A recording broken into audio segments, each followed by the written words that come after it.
Skyhawk 80991 has been in the avionics hangar of Daytona Aircraft Services for about 6 weeks at this point. In part 1, I ferried the Skyhawk from Texas to Daytona Beach, Florida, and then in part 2, the avionics team tore this entire plane down to its bones to begin a major Garmin panel retrofit. We took the seats and carpet over to East Coast Aircraft in DeLand, Florida, so they could begin their work on those. And in part 3, Sly and the rest of the team finalized the engineering and design of the panels, cut the final pieces out of aluminum, and gave them a textured powder coat finish while I trained up on the G3X in the RV7 with Peter.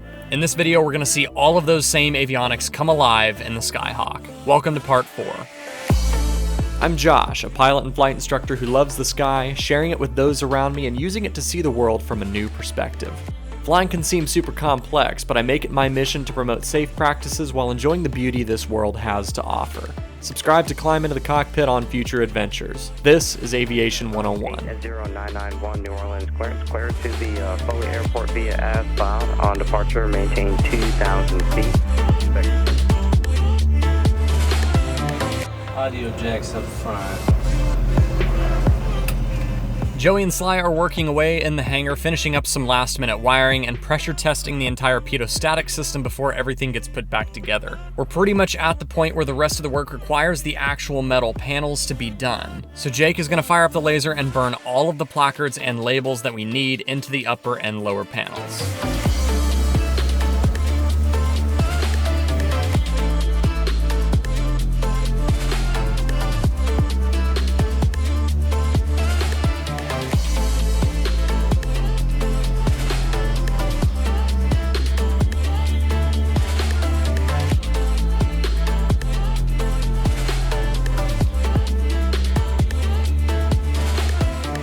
With all of the metal panels completely assembled, powder coated, and laser finished, it's time for their final fitment and installation.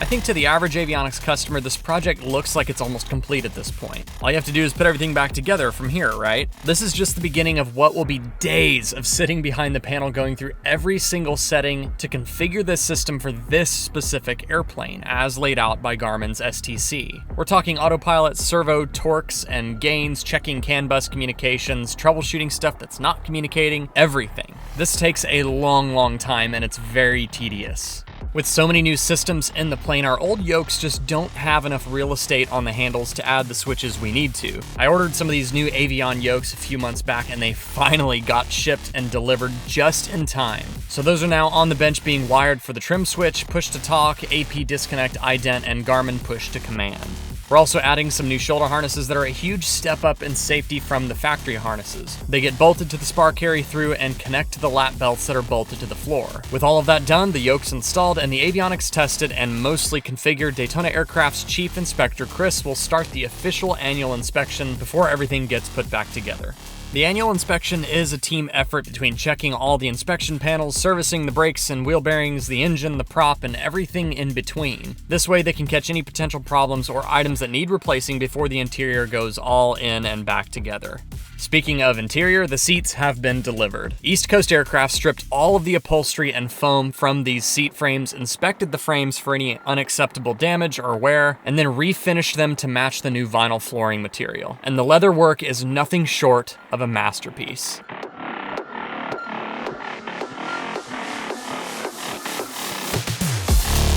With the interior in, 8 quarts of oil in the engine, and only unusable fuel in the fuel tanks, we rolled the airplane up onto the scales to get a fresh set of weight and balance numbers. The old empty weight was close to 1,430 pounds, but the new empty weight showed closer to 1,490. That would mean that we gained 60 pounds of weight from the old setup. Now, because of the amount of stuff that we added to this plane, I wouldn't be surprised if we did gain a little bit of weight, but I don't see it being anything close to 60 pounds like we're seeing on paper. What this tells me is that over the 46 years of life for this plane, the weight and balance calculations were not super precisely kept, which is actually more common than you would think. I'm very glad that we reweighed the plane because it sounds like the old numbers had us convinced that we were lighter than we actually were, which isn't a great situation if you're cutting it close to max weight. Our new useful load is 810 pounds, which is about average for a Cessna 172. With the seats and the interior installed, we're ready for the first engine run with all of these new avionics. Clear prop.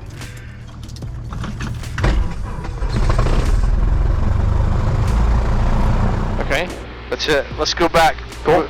We got everything. That's good. Everything's working. Everything's indicating something, even though it's incorrect. That's just a configuration error. Yeah. And we just want to make sure nothing's leaking anywhere when we get back, and then we can put the cowling on. Right. Air conditioning sucks. That was a successful first run. After working out a couple of minor configuration errors, calibrating the magnetometer, cowling up the engine, and finalizing some paperwork to make it all legal, November 80901 is ready for its first test flight with the new panel.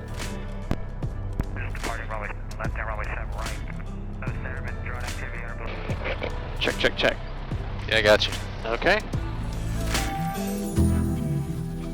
Joey is one of the avionics technicians that's been leading this project, and he's going to tag along on this test flight to help me diagnose and keep track of potential avionics issues. 464, base your discretion. Return base, 464, thank you. November 80901, runway 7 right, line up and wait, traffic is Skyhawk turning a 2-mile base. Line up and wait, runway 7 right, 80901. All right, windows shut, mixture full rich, strobes on. Turtle 455, turn right heading 110. Turtle 455, turn right heading 110. Should get clear for takeoff here in a second. Number 80901, fly runway heading, runway 7 right, clear for takeoff, wind 080 at 14. Fly runway heading, runway 7 right, clear for takeoff, 80901. Turtle 464, runway 7 right, clear for the option, wind 080 at 14. Rolling up to full power. Right, 464. Takeoff power set, RPM looks good. Skyhawk turning about a mile final now, runway 7 right, clear for the option, wind 090. Oil pressure looks great. There's 55 knots. Site number 2, clear for the option, 7 right. Turtle 455, contact departure, have a good flight. Turtle 455, contact departure. Engine looks pretty happy. November 80901, turn right heading 110. 110, 991.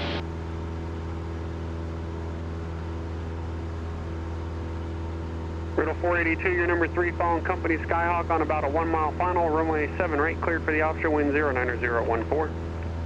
Number 80901, contact departure, have a good flight. Departure 901, thanks. Daytona departure, Riddle 455, climbing 2 to 3,000. Riddle 455, Daytona departure then. Departure 80901, 1,100 climbing. Riddle 455, radar contact 3 miles south of Daytona, join the beach south, remain outside of Delta. Somebody's laughing in the approach room. Riddle 455, join the beach south, and we'll remain outside of Delta. Number 80901, Daytona departure, ident. What's your route of flight today? Ident's going to be maneuvering over the beach just off Massey Ranch, just over the marsh out there. Number 901, radar contact 2 miles east of Daytona, resume on navigation, maintain 3,500, report over your station. Up to 3,500, we'll maintain it, resume on navigation, we'll report 991. Okay, I can bring this over to the map. And up to 3,500. Controls feel super nice. I wanted to make sure that like nothing was heavy or... Yeah. Number 1780, roger, thanks. Okay.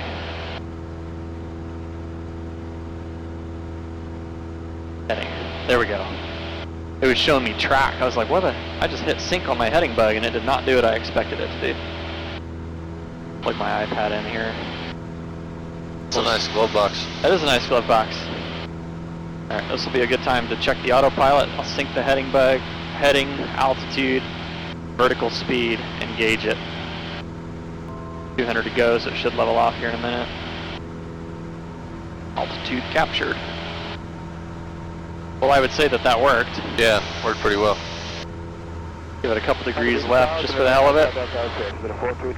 November 901, that base is reported 4,000 broken. Yeah, we agree with that. 901, thanks. 901, thanks. Riddle 455, base is reported 4,000 broken. Okay, I'm gonna say direct to that. I'm gonna send that to panel. Say again. activate that flight plan. Alright, so the flight stream's working. Let me hit direct activate nav. 7 left, still missed, and then a southbound departure out of the airspace. Alright, I'm going to take it off autopilot. 62 rear contact 4 miles west. Got an airplane over the beach somewhere. Vector ILS, runway 7 left, final approach course, maintain 2,500. Check some envelope protection here. Let's see if I try to exceed that. Hi, 300 heading, 2,500. Somebody else call. Yeah, I feel it fighting me there. Evergreen 262. All right. When you have information, India, Daytona, your departure frequency 125.35. So if I hit the level button, Should have Daytona first, Riddle 463 is 3 miles to the west, Matthew 3000. there's that traffic. Yep. Riddle 315, contact tower at Full Lake, still on. I figure I could just do this left turn and then we can kind of start heading inbound. Yeah. And Daytona departure, stack number 618. So far everything seems great. Yeah, I'm not really seeing anything that's barking 6 Victor Daytona approach, ident. or acting weird. The base Yeah. report is 4,000 broken. Autopilot's definitely working. Perfect. For sure. Runway 6 Victor radar contact 2 miles southeast of Daytona. Join the beach south, remain outside of Delta airspace. Number 80901, traffic 7 o'clock, mile and a half southbound, altitude indicates 2,400. We'll be looking for the traffic 80901. We're going to start a left-hand turn and we'll be ready to come back into Daytona once we complete the turn. We'd like to see if we could do a practice instrument approach into the airport, test out some avionics here. Number 901, roger. Can I give you the ILS 7 left? That would be perfect. Number 901, let me know when you're ready for the approach. We're ready for it. We're in a left turn now back toward Daytona. Number 901, roger. When you're done with your turn, flighting 320 Vector ILS, runway 7 left, final approach course, maintain VFR at 3,500. VFR at 3,500, continue the turn to 320 vectors, 991. Number 6186 Victor, turn right. Okay, so we're going to stay on this altitude, stay on this heading. So I'm going to hit procedure, approach Daytona, approach ILS 7 left. I'm going to choose Smyra. 262, turn right heading 360 to center, maintain 1,000. I'll load it. 360, maintain Go back to the map. 01123, Charlie. We're at 385, 3 miles from Full Lake, maintain 1,600 until established on a localizer, cleared ILS, runway 7 left approach. Yeah, I think we're next. 1,600 and maintain established on the ILS approach at 385. Number 901, turn right heading 040 without delay, intercept the runway 7 left localizer. Without delay, starting the turn to 040, intercept 991. Epic Red 385, resume normal speed. Normal speed, Epic Red 385. Thanks. November 14814. Actually, stand by just a moment, please. Oh yeah, I can do 230 minimums. Number 901, descend and maintain 1,600. Down to 1,600, 991. Number 814, cleared direct Kaiser. Join Tango 210, Punk U, Lakeland Airport, rest of route unchanged. Alright, localizer is armed. We're still in heading mode. Lakeland and Down to 1,600 feet. Number 814, that is correct. Contact approach now 118.85. Have a great day. Okay, localizer Number is 20, Mike, turn 10 active, degrees right. but we have not activated the approach yet. We are not cleared. 1,000 to go. Lights on. Number 3 Charlie, radar contact. I'm going to try hard to not become a complacent pilot and use the autopilot all the time. I'm going to make a point to hand fly it, but this is an ops check, so. Yeah. Mike, verify your level at 3,000. Number 901, 1 mile from Full Lake, maintain 1,600, so established on the localizer, cleared ILS, runway 7 left approach. Maintain 1,600 till established and clear for the ILS 7 left, 991. Number 6186, Activate approach mode. Pattern full, maintain VFR outside Charlie airspace. So altitude is still captured and glide slope is armed. And we'll take a full stop if traffic. Up on the glide slope. Turn 15 degrees right, maintain I'm going to throttle it back. Let it start slowing down. We have the airport side. For 20 Mike, do you want the visual instead? Glide slope is captured. I'm going to get it slowed down to 85 here so I can drop the first notch of flaps. Number 80901, contact tower. Over to tower, 991. Number 86 Victor. Daytona Tower, Skyhawk 80991, ILS 7 left, full stop. 80991, runway 7 left, clear to land, hold short, taxiway, whiskey 4, crossing traffic. Clear to land 7 left, hold short of whiskey 80991. Alright, 1000, 1000, 1000, 4. Flap set 10-ish. It's much happier with 10 degrees of flaps going this slow. Yeah. Okay, brakes. They feel good. Taxi light is on, and autopilot, we're going to disengage that. We're both strapped in. Mixture is set where I want it. Let's go ahead and get the carb heat on momentarily. It's working. No carb ice. We're going to put it back in since we got visible moisture. Fuel selector is on both. Flaps are set. Pre-landing checklist is complete. 500. Okay. Should correct. Come to the right. A little bit of rain. 5 Bravo Lima, roger. I think they want you there at, I think it was Bravo 3. When I switch it to ground, I'll let you know. 5 Bravo Lima, roger. Trying. There's autopilot off. Runway is made, power to idle, a little bit of crosswind.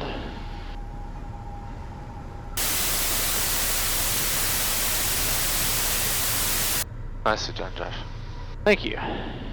80991, exit November 3. 991, roger, and ground point 9, have a good one. Point 9, thanks for the help.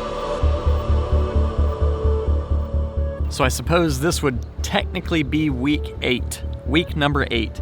That this airplane has been here in Daytona Beach, Florida, but we're done. The airplane's finished. First test flight on this airplane last Friday went super well. We had, I believe it was 3 squawks. SiriusXM radio did not sound right. It ended up being wired to the wrong pins. Super easy fix. And then I think the alert volumes were too low, and there was one other thing that was so insignificant I can't even remember it. But right after the test flight, we fixed all of that stuff. And I believe everything's done. The airplane is sitting front and center in the hangar, ready to be pulled out. I believe Jake and I, the director of maintenance here, we're gonna take the airplane up on one more test flight, go up to a little bit of a higher altitude, play with the autopilot, put it in different modes, double check everything, make sure everything's sequencing and working properly, all the avionics are talking properly. Then we're gonna come back down, shoot several approaches. This autopilot, the dual G3X, the GTN 750XI, I think all of it is going to be a freaking game changer for me.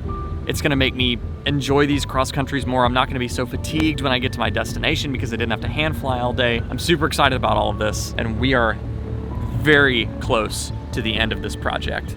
We are very close indeed. The logbooks are complete, everything is put back together, and I've been familiarized with all of these avionics thanks to Peter training me in the RV7. But I think it'll pay off in the long run to go for one more familiarization flight. This time with Jake, Daytona Aircraft Services Director of Maintenance. Half a dot from captured, gear down.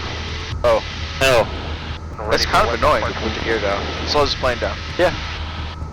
It does. Plus I gotta get below 140 before I can even do that. Uh-huh. So. Quebec, hold short, runway 11. Why do I have to put them down? Runway 11. Brakes are good. Landing lights on. Autopilot. Off. No. Not in this case. Seat belts. Annoying. I'm finding that letting an autopilot completely do the approach for you, it's like a whole nother set of, it's like another skill set to maintain situational awareness when you're not the one actively flying the airplane. Yeah, it is. You can get messed up so quick. Well, it becomes second nature very fast. Right. If possible, can we get a short approach? Whenever you're ready. Minimums. There's the go around button. November 80991 is on the mist. Cessna 991, contact departure. Over to departure, see you, thanks. Daytona Beach departure, Cessna 80991's back with you, climbing to 1,500 on the mist, out of Flagler on the RNAV 11 approach. Number 80991, Daytona departure, ident. Ident 80991. He's really going fast. Yes. Over 901, turn right heading 050, intercept the localizer. 050, intercept the localizer, 80991. So now you can take your final heading and put it in approach mode. Order 422, rudder contact 4 miles southeast of Daytona, turn right heading 240 for the line. 422, 240 for the line. Order 422. So we have heading active still until it intercepts. Until it gets localizer. Right. November 901, 2 miles from Foley, maintain 1,600 Pacific, cleared ILS on my 7 left approach. 1600 till establish, clear for the ILS 7 left approach, 80991. It's not doing this down in ILS. No, it's not. It's like most autopilots do. Daytona Tower, 496, November 6, 7 left. That's what me hand flying does. Even when this GPS, or even when this autopilot's in approach mode, tracking a ground-based navigational aid, it's still using GPS 80, and it's still using AHARS 80 to keep everything straight. Right. Even though it's navigating by VOR or ILS or whatever. 500. Okay, so that was a 500 warning. Tampico 57 Juliet, left 030, connect departure. Left 030, departure, 57 Juliet, today. 0 flaps? Yeah, getting ready to add some.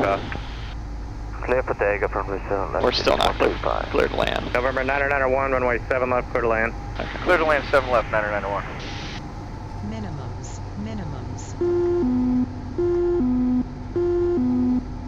A little bit to the right there. You want flaps? Yeah, 3 more seconds. Tower, Jetty, so 186, which There you go. Yep. Jetty's 186, ground 190 when you clear. Alright, power is to idle. 186, good day. You have electric trim. I know. 74, left turn 030, contact departure. Just say. 030, contact departure, relay 74.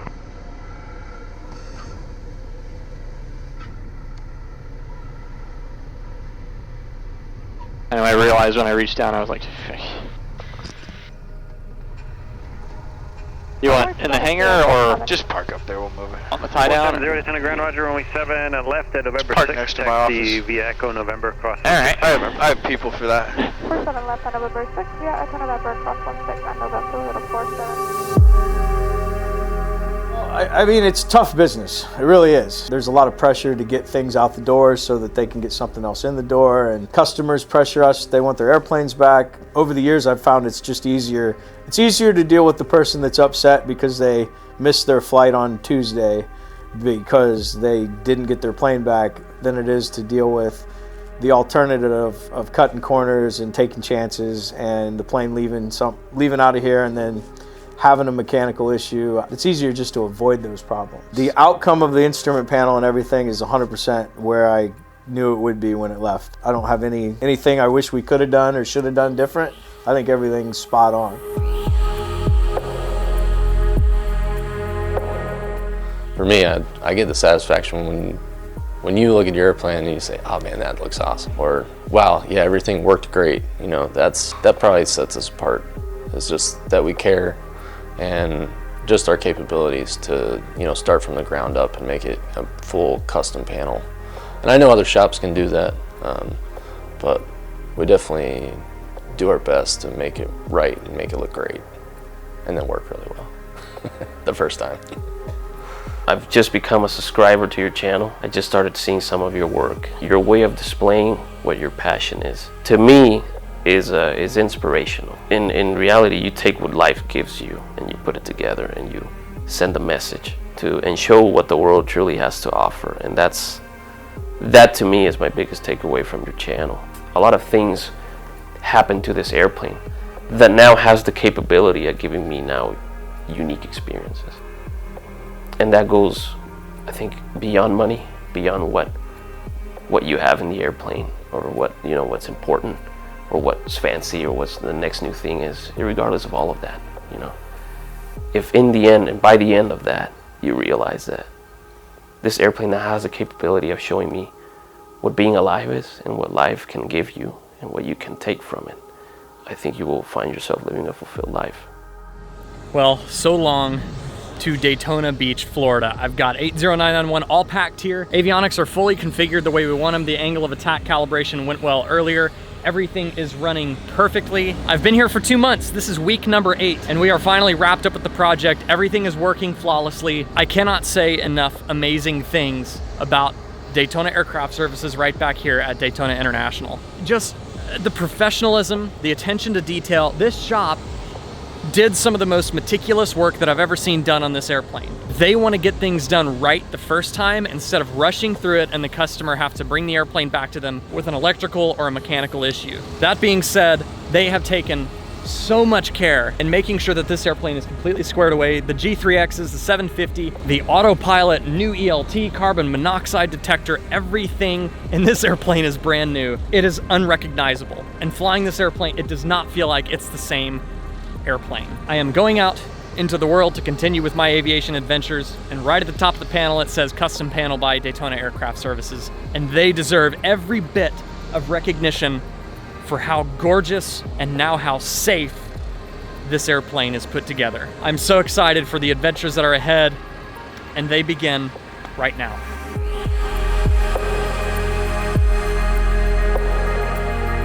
Aviation is full of unsung heroes who deserve a lot more recognition than we give them, and that's one thing I hope to remedy with this series and with Aviation 101 as a whole. When you see an aircraft cutting through the sky, think of the engineers who put it there, and thank the mechanics who ultimately keep it there. One of these unsung heroes responsible for making this project happen in the first place and orchestrating this whole operation behind the scenes is Daytona Aircraft Services President Kurt Ciancetta, who greenlit this project alongside the Vice President and Director of Maintenance Jake Clemens, together giving everyone else the tools they need to provide some of the best aircraft services in the country. This is the beginning of a new era in my personal aviation story, and it's the beginning of a second life for this 1976 Skyhawk my dad and I found 9 years ago. And he's just as excited as I am to see our airplane so professionally rejuvenated. Some upcoming content includes jumping over to Orlando and showing the plane to my buddy Cameron, with a dinner run to Venice Beach and getting my dad up to speed with our new avionics back in Texas. Then Chelsea and I flew into Oshkosh, Mackinac Island, crossed the border into Canada, visited New York City, and ultimately planned to make it down to the Caribbean, all to learn the new procedures with these Garmin avionics while sharing the beauty of these destinations with all of you.